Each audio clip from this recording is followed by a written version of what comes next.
واسه دیدار میترسد، پنجه‌ای خمیازگران از دار میترسد.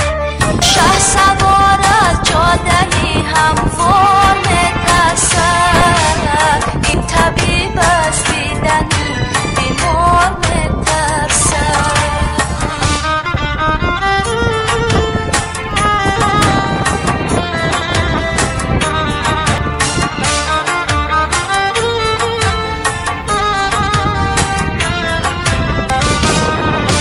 ساعتها بشکست و دردی شاعرانه رد گذشت، سالهای انتظاری بر من و تو برگذشت.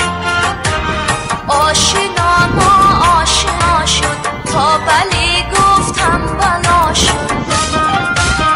گریه کردم ناله کردم حلقه بر هر در زدم،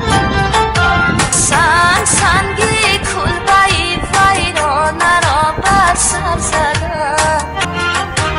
آب از آبی نجنبید، خفته در خوابی نجنبید. شهر خالی، جاده خالی، کوچه خالی، خانه خالی، جام خالی، سفره خالی، ساغر و پیمانه خالی. وای از دنیا که یار از یار میترسد، غنچه های تشنه از گلزار میترسد.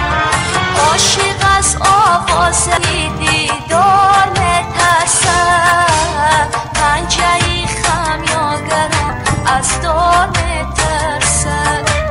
شهسوار از جاده‌ای هموار میترسد، این طبیب از دیدن بیمار میترسد.